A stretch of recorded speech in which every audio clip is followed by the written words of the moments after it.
this time, the prosecution would like to call Tracy Munoz. Certainly.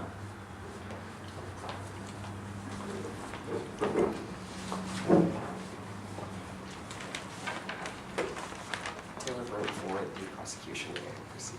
Oh, sure, just speak up a little bit, Oh, please. sounds good, sorry about that. Can you please introduce yourself for the court and spell your last name? I'm Tracy Manitos, that's Minetos. Can you tell me a little about yourself? Well, I live right here in beautiful Midland City. I used to own a bar in Grand River, but they shut us down. And so what do you do now? I live with my stepsister, Chase Covington.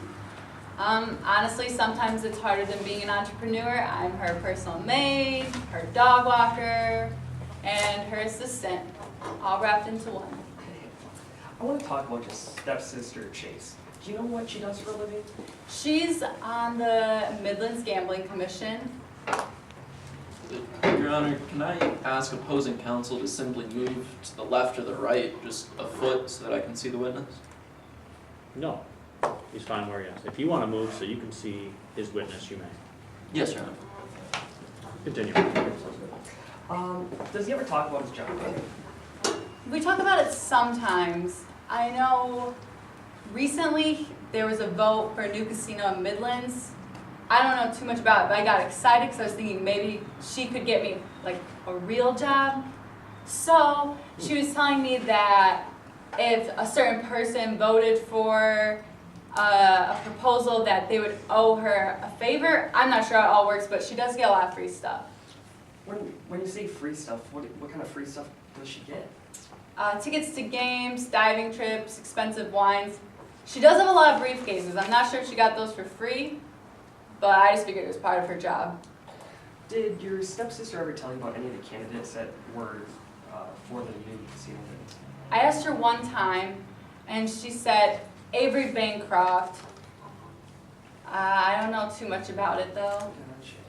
Gotcha. Ms. Munoz, I want to talk to you about Chase's work habits. Do you know where he works from? I know she goes into the office a lot for meetings. She travels around to casinos in the area, but she does have a private office at home that she works from. And have you ever been in this office before? Well, I'm not really supposed to because, you know, it's private. But I was getting worried about her behavior, and I'm her nosy little sister. So I did go in there only one time. And what did you see when you were in this office? Surprisingly, just financial statements, documents. It was a lot cleaner than her room was in high school. I want to focus on these financial statements that you found. Would you recognize a bank statement if you saw one today? I think so, yes. All right.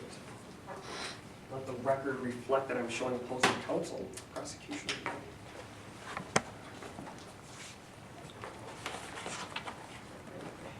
And I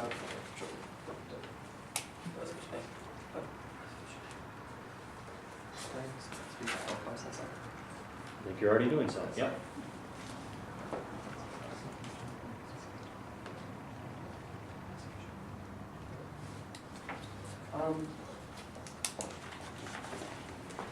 You're going to ask to approach the witness, or? Can I approach your witness? You may, since you're already there, sure. Thank you, I apologize, Your Honor.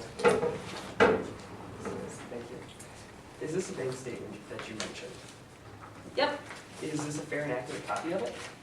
Looks to be exactly the same, yes. Prosecution moves to admit exhibit 1.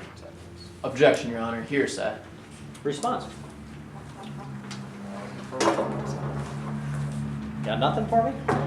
Okay, go confer, go counsel.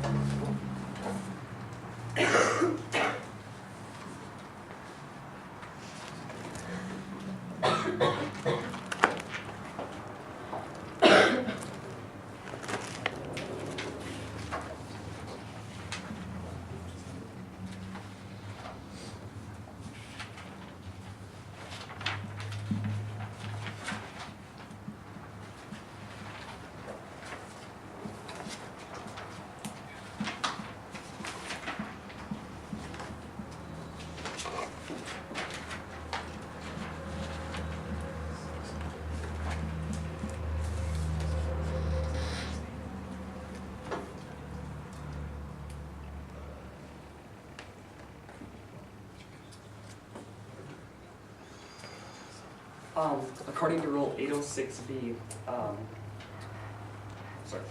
the record was kept in the course of regularly conducting activity of business, organization, occupation, or calling, whether or not for profit. Are you referring to Rule 8036, the records of regularly conducted business rule? Yes. Okay, response. Your Honor, we've heard no foundation as to how this document was generated, who authored this document, in what course of business this document was generated. 8036, the foundations have simply not been laid, and I don't believe that this witness has the capability to lay that foundation. This is still hearsay. I don't care what your beliefs are, but your legal analysis is absolutely correct. Foundation does need to be laid. Opposing counsel is correct. Objection sustained at this time. Please lay the foundation. If there's a special instruction or rule that is self-authenticating or I mean, they usually are authenticated, but they usually don't have the foundation laid for them. I mean, bring it to my attention, but I need something here. Okay. Can I admit this to, sorry, can I actually, Why don't you talk to your co-counsel for a second?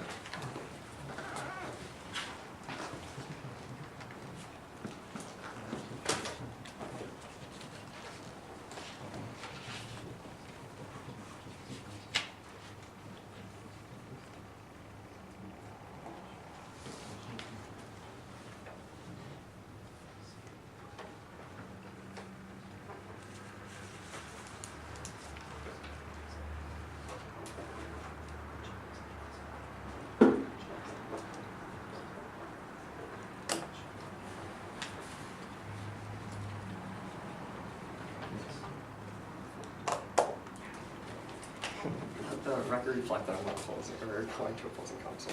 Sure, May I approach the bench? you may. Oh, okay.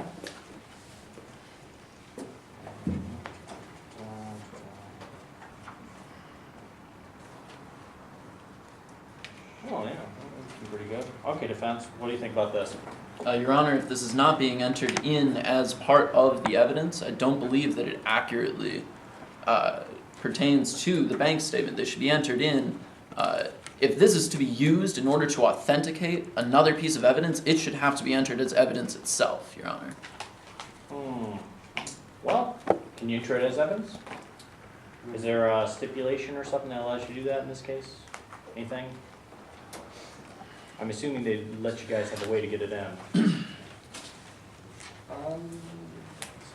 Mission to talk to co-counsel. It might be self-authenticated since it's a public record. So that's 803, 901. Good, the rules of evidence. We can't, we're supposed to. Well, if you get the rules of evidence. If- You know what, for the sake of moving this along, we're gonna make a compromise. We're gonna let that document in. You're gonna move 2 feet this way so this poor guy can sit down, okay? Oh, which way? Which way you want? I'll I'll go over here. Okay, in the future, figure out a way to actually get it in. Okay, sounds good. Thank you. Could you tell us about this document? This is the bank statement I was just talking about. I found it in Chase's office. There's just some deposits. She spent $30 on donuts. Are there any transactions that really stuck out to you? One, when I saw it, it made my heart sink. It was on the 17th of April. There was a deposit for $200,000.